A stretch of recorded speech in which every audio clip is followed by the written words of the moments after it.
फकीर ने बोला मैंने कुछ बचाया ही नहीं जो मैं उठा करके लाता, मैं पूरा हूं, मैं जितना हूं वो पूरा हूं,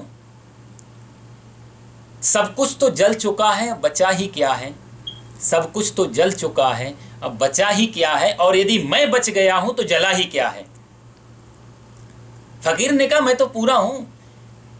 उस गांव में आग लगी है, सारे गांव वाले भाग रहे हैं, सब गांव वाले कुछ ना कुछ बचा करके लाए हैं और दुखी हैं और अशांत हैं, क्योंकि किसी की तिजोरी छूटी है, किसी की चारपाई छूटी है, किसी का सोना छूटा है, किसी का कोई और कागज छूटा है, किसी का कुछ ना कुछ छूटा है, लेकिन फिर भी जो जरूरी है वो बचा करके लाए हैं। पूरी भीड़ में अकेला एक फकीर है जो ना भाग रहा है बल्कि चल रहा है, उसके पास कुछ भी नहीं है, लेकिन एक चीज है, वो शांत भी है, वो सुखी भी है। कहते हैं यहाँ पर नचायुक्त से भावना और अशांत से कुता सुखम। पूरे गांव वालों के पास सब कुछ बचा के लाए सब लोग, और भाग भी रहे हैं और अशांत भी हैं और दुखी भी हैं, लेकिन उस भीड़ में अकेला फकीर जिसके पास कुछ भी नहीं बचा, शांत भी है और सुख भी। भगवान उसी भावना की बात कह रहे हैं कि जब व्यक्ति युक्त पुरुष जो होता है, वो जो अपने से जुड़ा होता है, जिसको खुद की पहचान होने लगती है, उसके लिए पूरा वसुधैव तु कुटुम्बकम जो भारत में हम लोग बोलते हैं, पूरा पृथ्वी हमारा परिवार है, वो युक्त पुरुष के लिए कहा गया शब्द है, वो युक्त पुरुष के लिए कहा गया सेंटेंस है। जो स्वयं से जुड़ा होगा वही सबसे जुड़ सकता है। मजे की बात, जो किसी एक से जुड़ा है वो दूसरे से नहीं जुड़ा होगा, अयुक्त होगा, और अयुक्त पुरुष के लिए न शांति है, और जिसके पास शांति नहीं है, अशांत मन सदा दुखी रहेगा। तो भगवान ने इसमें श्लोक में बहुत सुंदर एक बात कही, जितना हो सके स्वयं को से जुड़ने का प्रयास करना चाहिए, क्योंकि वही शांति का एकमात्र मार्ग है, ऐसा भगवान ने 66वें श्लोक में कहा। हम आगे बढ़ेंगे, व्याख्याएं तो बहुत लंबी होती हैं, लेकिन कोशिश करेंगे थोड़ा सा कि सब्जेक्ट को भी आगे बढ़ाएं। अगला 67 नंबर श्लोक है, इंद्रियाणाम हि चरताम यन्मनोनुविधीयते तस्तदस्य हरति प्रज्ञाम वायुर्नाम मिवाम्भसि। इंद्रियाणाम हि चरताम यन्मनोनुविधीयते तदस्य हरति प्रज्ञाम वायुर्नावमिवाम्भसि। 68 भी इसी से जुड़ा हुआ है श्लोक। तस्माद्यस्य महाबाहो निगृहीतानि सर्वशः इंद्रियाणि इंद्रियार्थेभ्यस्तस्य प्रज्ञा प्रतिष्ठिता। तस्माद्यस्य महाबाहो निगृहीतानि के सर्वशः इंद्रियाणि इंद्रियार्थेभ्यस्तस्य प्रज्ञा प्रतिष्ठिता। भगवान कहते हैं, हे अर्जुन, कि इंद्रियाणाम ही चरताम यन मनोनुविधीयते, अपने अपने विषयों में इंद्रियां विचरण करती हैं, और अनुविधीयते मन को अपने अनुगामी बना लेती हैं। जहाँ जहाँ इंद्रियां जाती हैं मन को भी साथ में ले जाती हैं। और तत् अंभसी, कैसे बोले, जैसे जल नौका को वायु की तरह इसकी बुद्धि को हर लेता है। और दूसरे श्लोक में भगवान कहते हैं, इसलिए हे महाबाहो, जिस मनुष्य की इंद्रियों के विषय से सर्वथा बस में की हुई है, उसकी बुद्धि स्थिर है। बहुत सुंदर बात भगवान ने यहाँ भी कही है कि जैसे नाव में, आप नाव में बैठे होंगे कभी, आप चप्पू वाली नाव, अब तो मोटर वाली आ गई, बड़े जहाज आ गए, हवा का बहुत ज़्यादा प्रभाव नहीं पड़ता है। पर जिस समय ये बात कही जा रही थी उसमें क्रूज और शिप नहीं थे, नौकाएं चलती थीं, पतवार चलाते थे, ऊपर जो पतवार बांधते थे आप लोगों ने देखा होगा, और चप्पू चलाना पड़ता था। तो कहते हैं कि वायु यदि बहुत तेज है तो नाव सही दिशा में नहीं जा सकती है, वायु उसको जबरदस्ती दूसरी दिशा में धक्का मारते हैं। तो यदि कुशल नाविक होगा तो वो वायु का भी एक ऐसा उपयोग कर लेगा कि वायु उसका सहयोग करने में लग जाए। वो थोड़ा बहुत कुछ किनारा बदलेगा, पतवार को दिशा को चेंज करेगा, पता नहीं उसमें भी कुछ सेटिंग होती हैं, तो वो सेटिंग करके वो हवा आ रही है, वो हवा नाव को परेशान नहीं करती। लेकिन भगवान जिस नाव की बात कर रहे हैं वो नाव वो कर रहे हैं कि जहाँ पर कुशल नाविक नहीं है, नाव चलाने वाले के अंदर बहुत अच्छी योग्यता नहीं है, तो ऐसी नाव को हवा हर लेती है, यानी कि दिशा भ्रम में डाल देती है, गलत दिशा में ले जाती है। उसी प्रकार कैसे, ऐसे ही बोला मन को इंद्रियां अपनी तरफ अपना दास बना लेती हैं, अनुगामी बना लेती हैं। अब कितनी मजे के भगवान ने यहाँ इंद्रियां शब्द दिया। ये सारी इंद्रियां जो हम लोग आँख, नाक, कान, मुंह, ये सब इंद्रियां हैं, पंच ज्ञानेंद्रियां हैं, पंच कर्मेंद्रियां हैं। आपको पहले भी मैंने इस बारे में बताया था, थोड़ी थोड़ी चीज़ें ये वेदांत की भी हैं। यदि वेदांत का वैश्विक ज्ञान भी हो तो गीता बहुत अच्छी तरह से समझ में आती है। पंच ज्ञानेंद्रियां, पंच कर्मेंद्रियां जो हमको बाहर से जोड़ती हैं। इंद्रियों का काम है हमें बाहर से जोड़ना, ज्ञानेंद्रियों का काम है ज्ञान कराना। जैसे आँख हमारे को दिखाती है सामने क्या है, फिर मन उसके बारे में संकल्प विकल्प करता है, मनन करता है, वो बुद्धि को भेजता है, बुद्धि निर्णय करती है लेना चाहिए या नहीं लेना चाहिए, फिर अंतःकरण में वो बात जाती है और फिर अहंकार वहाँ से जुड़ता है। इस तरीके के प्रोसेस होता है। हमें सिर्फ आँख दिखाई देती, आँख ने ये देखा, लेकिन आँख के आगे क्या प्रोसीजर चल रहा है वो वेदांत में बहुत स्पष्ट तरीके से भगवान और हमारे उपनिषदकारों ने बताया है।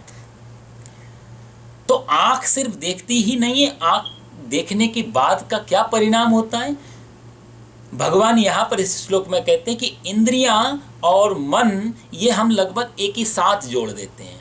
इंद्रियों ने जैसे देखा तो नजर अटक गई, नजर नहीं अटकी, आंखों को क्या मालूम क्या देखना है। इंद्रियों ने मन को अपना अनुगामी बना लिया है। इंद्रिय मनोनु विधीयते, भगवान कहते हैं कि मन को भी अपने पीछे चलने वाला बना लिया इंद्रियों ने। वही सबसे बड़ी गड़बड़ है।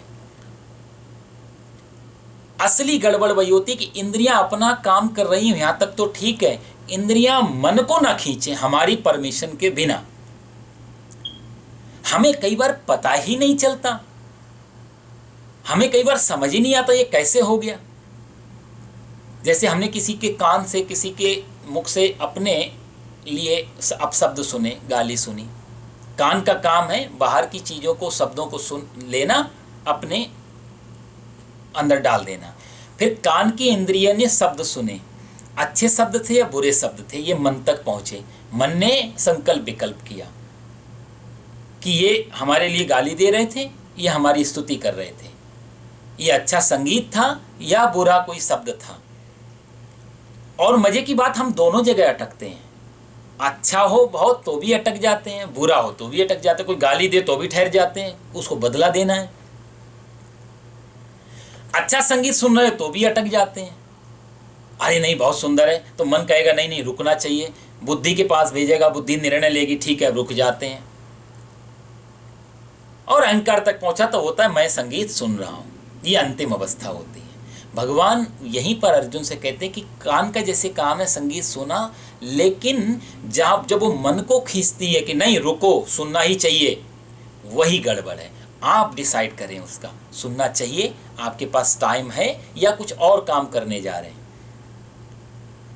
जरूरी है हमारे लिए, हमारी आत्मा का भोजन है, जीवन के लिए सदुपयोगी है, हम वहां तक नहीं पहुंच पाते। बुद्धि का काम जो है, एक्चुअल बुद्धि का जो काम है निर्णय लेना, वहां पर हम वीक हो जाते हैं। क्योंकि इंद्रियां मन से कहती है नहीं ये करवाओ, और मन सीधा बुद्धि को बोलता है नहीं यही करना चाहिए। तो बुद्धि भी जैसे अंधे की अवस्था में, जैसे ममता में बोल देते हैं ना, बच्चा कुछ गलत भी डिमांड कर रहा हो, चल ले ले, बहुत ज़्यादा प्यार होगा, अंधा प्यार, चल ले, वो ठीक है भी नहीं है, जरूरी है भी नहीं है, उसका बिना भाव किए। भगवान कहते हैं कि इंद्रियां मन को जब अपने पीछे ले जाती हैं, वहीं से अशांति की व्यवस्था शुरू होती है, वहीं से दुख की यात्रा शुरू होती है। इसलिए भगवान ने सामने जो सब ऑब्जेक्ट हैं, सामने जो विषय हैं, उसको भगवान दोष नहीं दे रहे हैं। भगवान दोष दे रहे हैं कि इंद्रियों ने देखा वहाँ तक ठीक है। इसका अर्थ एक और भी बात है कि बाहर इसका मतलब कुछ भी बुरा नहीं है, संसार बिल्कुल बुरा नहीं भगवान के अर्थों में। आपकी इंद्रियां देख रही, कुछ भी देखें कोई फर्क नहीं पड़ता। देख करके रुके नहीं, देख करके ठहरे नहीं, देख करके अपनाने की इच्छा ना करें यदि हमारे अनुकूल नहीं है वो। जैसे नौका को वायु हर लेती है, ऐसे वायु माने हमारी इंद्रियां और नौका मतलब हमारा मन। ये इंद्रियों की आंधी, ये इंद्रियों, और मजे की बात भगवान सारी इंद्रियों की बात कर रहे हैं। हमारे ज्ञानी पुरुष तो कहते हैं एक भी इंद्रिय काफ़ी है हमारे पतन ले जाने के लिए। एक ही इंद्रिय काफ़ी है मन को गलत रास्ते पे डालने के लिए। एक ही इंद्रिय काफ़ी है बुद्धि में भ्रम इल्यूजन पैदा करने के लिए। एक ही इंद्रिय काफ़ी है हमको पतन कराने के लिए। सारी इंद्रियां यदि खुली आ गई, एक ये तो ऐसी स्थिति हो गई है, भगवान आगे भी गीता में कहेंगे कि हमारी स्थितियां ऐसी हो जाती हैं जैसे एक रथ हो और उस रथ में चारों तरफ घोड़े जोड़ दिए जाएं, आगे भी, पीछे भी, दाएं भी, बाएं भी। अब आप बताओ सभी घोड़ों को एक साथ आगे बढ़ाया जाए, उस रथ की क्या स्थिति होगी? वो फटेगा, वो टूटेगा रथ, उसमें बैठने वाले की क्या स्थिति होगी? हमारी भी यही हालत हो गई है। हमारी मन जो है उसका तो हमें पता ही नहीं, कोई काबू ही नहीं है। आँख कह रही है दृश्य दिखाओ, कान कह रहे हैं संगीत कुछ तो सुनाओ, मुंह कह रही है बढ़िया भोजन लाओ, स्वाद लाओ, नाक कह रही है गंध लाओ। सारी इंद्रियां इस मन को अपनी अपनी तरफ खींचने पे लगी हुई हैं चारों तरफ। एक ही इंद्रिय काफ़ी होती है बर्बाद करने के लिए, लेकिन हमारी सारी इंद्रियों को फ्रीडम मिला हुआ, सब स्वतंत्र हैं। और जब ऐसी स्थिति होगी तो मन का क्या होगा? वहीं पर बहुत साधक जो है वहीं पर मन को संभालता है। जैसे मैंने आपको कहानी सुनाई, एक बार तपस्वी इतनी सालों से तपस्या में बैठा हुआ, अचानक पता नहीं कहाँ से उसको खीर की सुगंध आ गई। अब खीर की सुगंध आई तो नाक ने सीधा मैसेज दिया खीर बन रही है कहीं पे। साधक ने की साधना कम हो गई, खीर बन रही है, वाह बहुत दिन हो गए, सालों साल बीत गई, खीर नहीं खाए हुए। अब मन बुद्धि को भेज रहा है कुछ जुगाड़ तुगाड़ लगाओ, कहीं से खीर की व्यवस्था करनी है। आप देखो कैसे प्रोसीजर चल रहा है। नाक ने छोटी सी, जो हमें सिर्फ लगता है कि हम सांस ले रहे हैं, नहीं, सांस नहीं ले रहे, इससे गंध भी जा रही है, दो काम कर रही है। सांस तो इससे आ ही रही है, ऑक्सीजन और हाइड्रोजन लेना छोड़ना वो अलग पक्ष है। भगवान के अर्थों में ये इंद्री का काम सांस लेना छोड़ना उस अर्थ में नहीं है, गंध लेना। आप देखो इस नाक ने उस साधक की साधना को कैसे भ्रमित किया। नाक ने मन को पहुंचाया, क्या है पता करो, मन ने कहा ये तो खीर है, और मन ने फिर बुद्धि को पहुंचाया कैसे मिले, क्या करें। तो बुद्धि ने फिर अंदर अंदर कैलकुलेशन किया, चलो आज भिक्षा मांग के ले आते हैं। और जब भिक्षा लेने जाएंगे कहेंगे रोटी नहीं, हमें चावल चाहिए, थोड़ी चीनी चाहिए, थोड़ा दूध चाहिए, खीर बनानी है। बुद्धि सारी तिगड़म बनाती है साहब। ये सारी व्यवस्थाएं इंटेलेक्ट लेवल पे होती हैं, अंदर आकर के सब व्यवस्थाएं बुद्धि की। इंद्रियों के बिना नहीं हो सकता, इतना ध्यान रखना, इंद्रियों के बिना ये नहीं हो सकता प्रोसीजर सारा। तो बुद्धि ने साधक को उठाया साधना से, अब गांव की तरफ जाता है। अब वहाँ से किसी को बोलता है थोड़े चावल दे दो, दूसरे घर जाके बोलता है थोड़ा सा चीनी दे दो, तीसरे घर जाके बोलता है थोड़ा दूध दे दो। सारी व्यवस्था करके लाया, फिर बेचारा लकड़ी लेने गया, ईंटों का पत्थरों का चूल्हा बनाया। पहले भिक्षा मांगने जाता था, एक दरवाजे से भिक्षा मिलती थी, खा लेता था, साधना चलती रहती थी। आज एक इंद्रिय की जरा सी सुगंध ने उसको पहली बात भिक्षुक से भिखारी बना दिया। कितनी बड़ी बात। पहले भिक्षुक था, भिक्षुक का मतलब भिखारी नहीं होता है। ये भिक्षुक से भिखारी बनाया, अब भिखारी बना करके सारी व्यवस्थाएं कर रहा है, बर्तन भी है, सब कुछ व्यवस्था करके खीर उबाल। और जब खीर बनाने लग गया और खीर की जो वो खीर पकने लगी और सुगंधी फिर से नाक से गई, फिर मन में गई, अब बेचारी की तंद्रा टूटी। ओहो, देखो इस नाक ने कितना बर्बाद कर दिया। नाक का दोष है, मन का दोष है, बुद्धि का दोष है। दोष कहाँ पे है? उसने देखा नहीं नहीं, नाक का तो काम है गंध और सुगंध की ज्ञान कराना, नाक का क्या दोष हो सकता है? इसका मतलब अंदर कुछ है जिसने मेरे को उठाया। नाक का कोई तो नाक का दोष होता तो सूर्पणखा की काट दी थी, कौन सा दोष खत्म हो गया, कौन सी साधना वाली बन गई वो? नहीं नहीं नहीं, अंदर दोष है। मन का दोष है, बोला नहीं, मन का काम तो और इन्फॉर्मेशन अंदर देना, अंदर पहुंचाना, तब उसको पता लगे बुद्धि का दोष, इसने मेरे को नचाया अंदर जा करके कि जाओ। क्या कर रहा था मैं, कितने घंटे का, आधा दिन तो चला गया इसी में, आधा दिन मांगने में चला गया, आधा दिन बनाने, एक खीर खाने के चक्कर में मेरा पूरा दिन बर्बाद हो गया। खीर बनने दो। खीर बनी, बना करके थाली में ली। कई बार ये कहानी मैं आपको कहता हूँ। बना करके थाली में ली, अपनी नाक से सूंघाई, फिर अंदर पहुंचाई और फिर जाके बुद्धि से कहा कि तूने मेरे को भिखारी बना दिया, ले खीर हाथ में है, अब मैं नहीं खाऊंगा, ना तेरी सुनूंगा, ना तेरे मन की सुनूंगा, ना तेरी इंद्रियों को सुनूंगा। और खीर उठा करके उसने कुत्ते को डाल दी वापस। अब इस साधक को दोबारा जब भी गंध आएगी तो इंद्रियां अब उसको अंदर तक नहीं पहुंचा पाएंगे, इंद्रियां समझ जाएंगी। कोई भी इंद्रिय आपके बिना कोऑपरेशन के एक्टिव नहीं हो सकती है, भगवान ये कहना चाहते हैं। सारी इंद्रियां हमारा कोऑपरेशन चाहती हैं, सारी इंद्रियां हमारा सहयोग चाहती हैं, नहीं तो बाहर इंद्रियां जड़ हैं, वो अंदर। कितने सारे शब्द हम सुन तो रहे हैं। दत्तात्रेय महाराज का एक बहुत अच्छा प्रसंग आता है। दत्तात्रेय महाराज जी ने अपने जीवन में 24 गुरु बनाए थे। आप लोगों ने नाम सुना होगा दत्त भगवान का। अपने जीवन में 24 गुरु बनाए। उनका बड़े अच्छे अच्छे व्याख्यान हैं। 24 गुरुओं की 24 कथाएं हैं, लेकिन मैं एक कथा आपको छोटी सी कहूँगा। एक दिन दत्तात्रेय महाराज किसी जंगल के बाहर बैठे हुए हैं। एक शिकारी बाण बनाने वाला, जो बाण बनाते हैं, वो शिकारी बाण बना रहा था। तो बाण का जो फल होता है आगे नुकीला भाग, उसको बना रहा है। और उसको बनाने में बहुत ज़्यादा कंसंट्रेशन की ज़रूरत पड़ती है, एकाग्रता बहुत ज़्यादा चाहिए, क्योंकि उसमें उसको लगाने होते हैं। उस समय भी कुछ केमिकल आगे लगाते थे, जो इसलिए हम बोलते थे विष बुझा बाण। कुछ विष लगाते थे जिससे लगते ही आदमी बेहोश होना है या इसको मारना है। उस समय की बाण विद्या थी, वो धनुष विद्या थी। तो वो बाण बनाने वाला बाण का फल बना रहा था ऊपर की किनारी, और इतना तल्लीन था उस बाण बनाने में कि सामने से एक विवाह की पूरी भीड़ जा रही थी। दूल्हा जा रहा है, घोड़ा जा रहा है, बाराती जा रहे हैं, नाच गाने चल रहे हैं, हू हल्ला हो रहा है खूब। बाण बनाने वाला बाण बना रहा है, दत्त भगवान बैठे हुए हैं पेड़ के नीचे, इस पूरे दृश्य को देख रहे हैं। बारात निकल रही है, बारात चली गई। थोड़ी देर में बाण बनाने वाला बाण बनाता रहा। 2-4 लोग पीछे छूट गए थे, बहुत दूर रह गए थे। वो भागते भागते आए। उन्होंने देखा आगे से 2 रास्ते कट रहे हैं। वहाँ पे आके रुक गए। उनको कन्फ्यूज़न हुआ, बारात इस रास्ते गई है या इस रास्ते गई है, समझ नहीं आया। तो उन्होंने बाण बनाने वाले से पूछा, भैया बहुत बड़ी बारात इधर से गई, घोड़े गए, लोग गए, गाना बजाना गया, तुम्हें मालूम है कौन से रास्ते से गए? तो बाण बनाने वाला बोला, बारात गई है, हू हल्ला, मेरे को तो बिल्कुल ध्यान नहीं है। बोला नहीं, इतना सारा तमाशा था, इतनी सारी भीड़ थी। बोला नहीं, मेरे कभी ध्यान नहीं, मैं तो अपने बाण बनाने में व्यस्त था, मुझे पता नहीं कौन गया कौन नहीं गया, मुझे बिल्कुल ध्यान नहीं है। दत्त भगवान ने ये सुना, तुरंत उसके पास पहुंच के उसको प्रणाम किया और कहा, तू भी मेरा आज से गुरु है, तुझे मैं गुरु बनाता हूँ। एकाग्रता कैसी होनी चाहिए? सारी इंद्रियां ओपन है, किसी इंद्रियों को फोड़ा नहीं है, लेकिन उस इंद्रियों से हमने जो अंदर आ रही हैं चीजें, वहां पर ध्यान देना बंद कर दिया है। बाण बनाने वाले के कान भी खुले हैं, आंख भी खुली है, लेकिन क्या देखना है, क्या सुनना है, क्या करना है, उस पे वहां नियंत्रण है। बाण बनाने में इतना ज्यादा तल्लीन है, पूरी बारात निकल गई और उसको मालूम नहीं पड़ा। यही अर्जुन के साथ है। अर्जुन से भगवान श्री कृष्ण ने पूछा था, तुम्हें क्या दिख रहा है? जब स्वयंवर में थे ना, सबसे पूछा गया, आप जानते हो, किसी को मछली दिख रही है, किसी को वो कढ़ाई दिख रही है, किसी को पानी दिख रहा है, सबको सब कुछ दिख रहा है।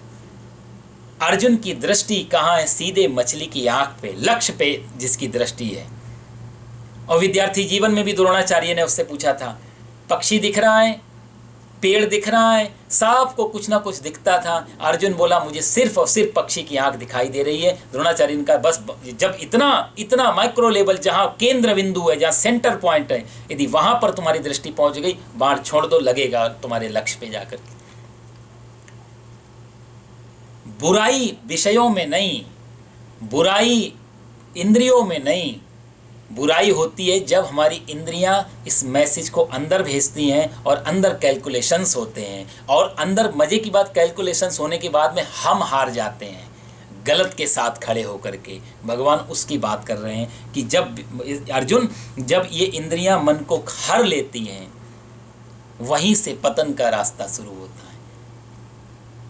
इंद्रियों को हरने नहीं देना। यहाँ पर भगवान ने सबसे बड़ी बात जो कही वो यही कही कि इंद्रियां जब मन तक पहुँचाएं तो वहीं पे सावधान रखना है। सावधानी हटी तो दुर्घटना घटी। सावधानी नहीं हटनी चाहिए। बाकी सारी की सारी इंद्रियों का कोई विरोध नहीं है। भगवान श्री कृष्ण बड़े क्रांतिकारी, मैं तो आपको हर बार कहता हूँ, गीता अद्भुत शास्त्र है। गीता में इतना विरोधाभास,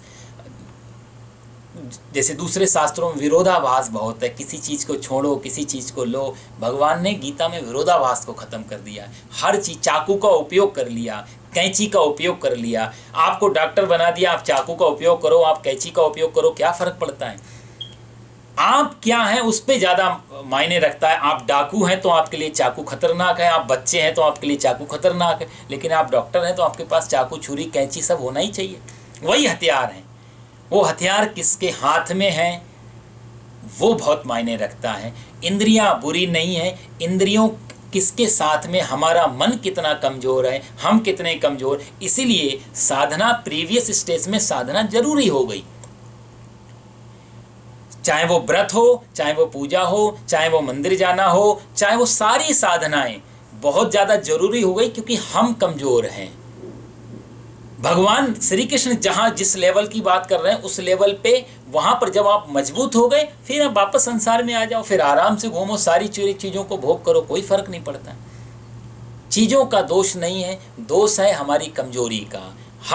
हमको जैसे डायबिटीज़ है तो मीठा हमारे लिए खतरनाक है, नहीं तो मीठे में क्या डायबिटीज़ है, मीठे में तो कुछ भी नहीं है। सामने मिठाई रखी है, कोई फ़र्क नहीं। हमारे अंदर डायबिटिक है, हम डायबिटिक पेशेंट हैं, हमारे लिए वही खतरनाक हो गया। कोई लो डायबिटिक वाला तो उसको बोलते हैं चीनी खिलाओ, वही चीनी उसके लिए वरदान है, हमारे लिए जहर है। इंद्रियों का दोष नहीं है, दोष है अंदर जाने वाले का। भगवान कहते हैं मन को जब इंद्रियां हर लेती हैं तब जा कर के ये खतरनाक है। इसलिए इंद्रियों को वश में करने की भगवान आगे भी बात करेंगे, मन को वश में करने की। और कई बार ये मन अकस्मात भी जब चोट लगती है, कहते हैं जीवन में हमने ठोकर यदि खाई नहीं होती तो ठाकुर तुम्हारी याद कभी आई नहीं होती। कई बार ठोकरों से भी ठाकुर याद आ जाते हैं। एक और उदाहरण मेरे को याद आ रहा है, हमारे बहुत अच्छा शास्त्रों में एक कहानी है पिंगला नाम की वेश्या की। एक वेश्या है, उसका नाम था पिंगला। सज धज के रोज अपना श्रृंगार करके बैठती है लोगों के इंतजार में। एक दिन बैठी है, शाम हो गई, शाम से रात्रि आ गई, रात्रि के 12 बज गए, सुंदर श्रृंगार करके दरवाजे पर बैठी है, कोई आया नहीं उससे मिलने के लिए। 12 बजे उसको अपने अंदर इतनी ग्लानि हुई, मैं जिसका इंतजार कर रही हूँ कोई आया नहीं। यदि इतनी तन्मयता से, इतना ध्यान से यदि मैं उस प्रभु का चिंतन करती, भगवान को याद करती, शायद भगवान मिल जाते। ये दुनिया वालों को याद किया, वो भी टेम्परेरी, उनका भी कोई प्रेम नहीं, दिखावे का प्रेम होता है, पैसे का संबंध है। यदि मैं इससे भगवान को याद करती, असली चीज हमारे अंदर की भावनाओं, मन का खेल है सारा। कहाँ बैठे हैं, क्या कर रहे हैं, वो जरूरी नहीं है। एक आश्रम में एक महात्मा जी रहते थे, नए नए साधक बने थे, ज़्यादा कुछ जानकारियाँ नहीं थी उनको। सोच लिया कि चलो, मैंने कहा ना कि मूड मुड़ाए 3 सुख। संत बनने में क्या जाता है, मूड मुड़ाए 3 सुख, सिर की मिट जाए खाज, और खाने को बढ़िया मिले, लोग कहे महाराज। महात्मा बनने में तो कुछ भी नहीं जाता, महात्मा होना कठिन होता है। बाबा जी बन गया, उसने लिखा घर वाले भी वैल्यू नहीं देते, महात्मा भी बन जाता हूँ, हर कोई आदमी स्वामी जी महाराज जी कहेगा, बढ़िया रहेगा। ये तो काम बढ़िया, लाल कपड़े हैं, लोग खाने पीने को भी देंगे और प्रणाम भी करेंगे बढ़िया, और इज्जत भी बनेगी। तो बेचारा महात्मा बन गया, सुंदर सा एक बढ़िया छोटा सा आश्रम भी बना लिया, भगवान की 2-4 मूर्तियाँ भी रख ली। आप देखो, आप मजे की बात, भजन पूजन भी करता है, शंख घंटी भी बजाता है सब। उसके आश्रम के ठीक सामने एक वेश्यालय है, क्लब है, कसी जो भी बोलो आप, जहाँ नाच गाना चलता था। स्त्रियों का नाच गाना चलता है, पुरुष लोग आते हैं वहाँ नाच गाना सुनते हैं। ये आदमी अपने आश्रम में बैठा बैठा सोचता है कि कहाँ मैं बाबा बन गया। अब सब लोग तो मेरे को जानते हैं, महाराज के नाम से पहचानते हैं। अब यदि मैंने कपड़े छोड़े तो गांव वाले जीने नहीं देंगे। लेकिन वहाँ देखो, वहाँ दारू पार्टी चल रही है, लोग नाच रहे हैं, गा रहे हैं, जीवन का आनंद ले रहे हैं। मैं कहाँ बाबा के चक्कर में पड़ गया, सब बर्बाद हो गया बेकार में। ये बेचारे का रात दिन का चिंतन उस जो मदिरालय है वहाँ का चिंतन बना रहता था। हेलो,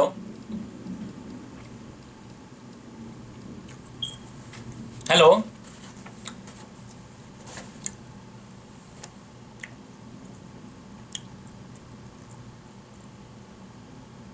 हेलो, आवाज़ आ रही है? सारे वीडियो गायब हो गए।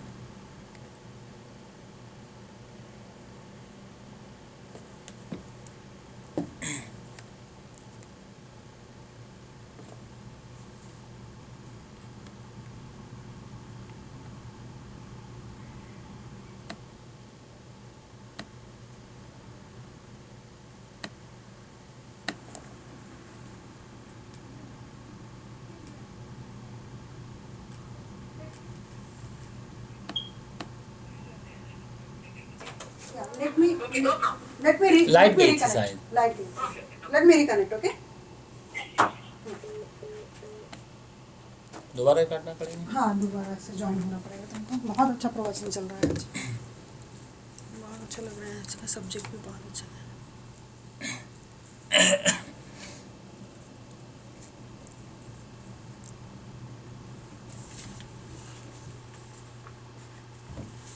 मेरा लैपटॉप बहुत खराब है, बहुत ज़्यादा खराब है। मेरा लैपटॉप बहुत खराब है, बहुत ज़्यादा खराब है। अब से में शर्म आती है। यहाँ से काट दो। हाँ, टच स्क्रीन में नहीं चलता है। हाँ, लिमिटेड।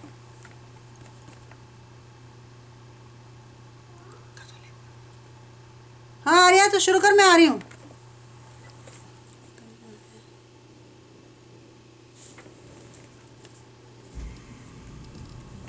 मुझे लगता है वो इंटरनेट नहीं आ रहा है। हाँ, एक मिनट, क्योंकि वो, अरे आ रही हूँ आर्या बेटा, एक मिनट बेटा। नहीं, इंटरनेट देखो। हाँ, ये आ वो गया। आ गया ना, अभी फिर से आ गया ना। हाँ बेटा, वो इंटरनेट चला गया था बेटा।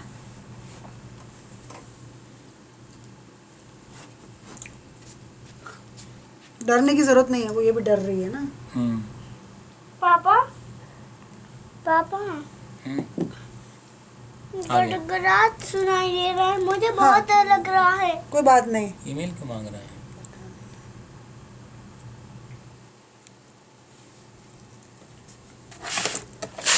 एक मिनट, हाँ तो हाँ, स्टार्ट हो रही है।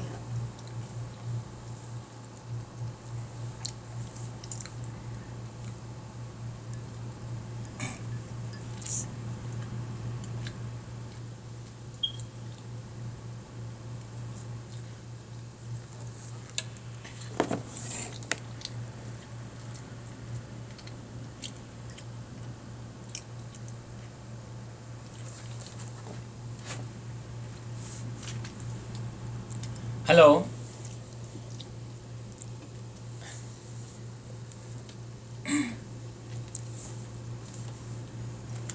हाँ, अब देखो तुम बोल के।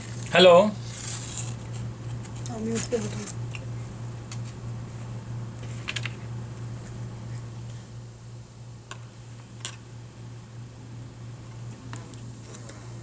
हेलो। हाँ जी, हाँ जी, हाँ जी, आ गई आवाज।